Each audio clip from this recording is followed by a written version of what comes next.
ka qayb gasha tartankaasi kuwii ku guulaystay la siiyey abaalmarino.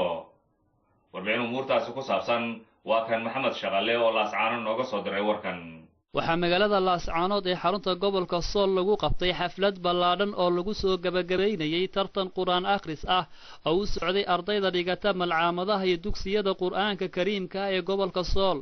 waxaana maalgeliyay shirkadda Golis waxaana loogu talagalay dhiirigelinta quraanka iyo munaasabada bisha barakaysan ee Ramadaan. tartanka waxaa galay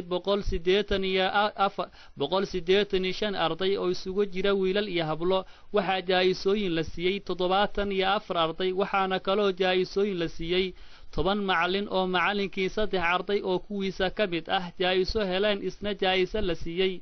xafladan ayaa aayado quraan ah waxaa ku furay wiilka ku guulaystay 30 jis. waxaa ku xigay kelmado dardaaran ah oo uu soo jeediyay Sheekh Cabdinaasir Xaaji Axmed.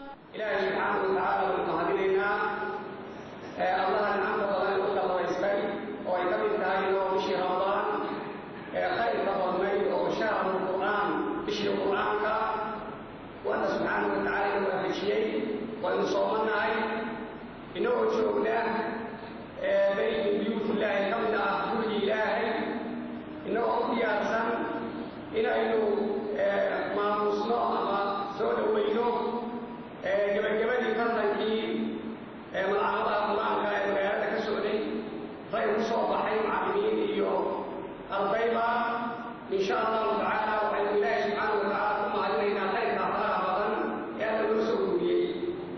intaan kaga soo gudbo waxaynu ka hadlaynaa waxay la tahay munaasabadu ilaahay kitaabkiisa iyo dadka kitaabka xambaarsan ayay munaasabadu ku saabsan tahay.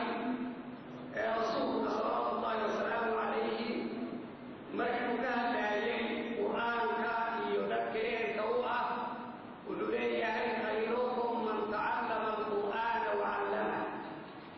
waxay ugu khayr badan hadda ummadda islaamka tihiin qofka qur-aanka baranaya ee dadka baraya ayuu rasuulku salawaatu ullaahi wasalaamu calayhi. waxaa isna kelmadii labaad yidhi Sheekh Axmed Maxamed Sulaymaan oo ah sheekha soo qabanqaabiyey qabashada xafladan. isna waxa uu mahad celiyey shirkadda Golis oo suurto gelisay qabsoomida tartanka. waxa uu faahfaahin ka bixiyey ardaydii gashay tartanka iyo inta ku guulaysatay.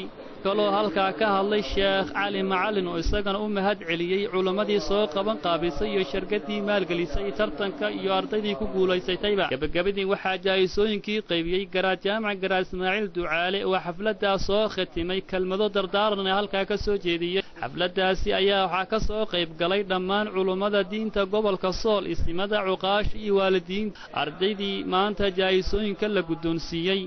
sidoo kale tartanka ayaa waxaa lagu wadaa inuu ka dhaco magaalooyinka Buuhoodle iyo Xudur waxaana maalgeliyey isla shirkaddan Golis. guud ahaan barnaamijka tartansiinta qur'aanka kariimka ah waxaa soo dhoweeyey dhammaan bulshada gobolka Sool, Buuhoodle iyo Xudur. Maxamed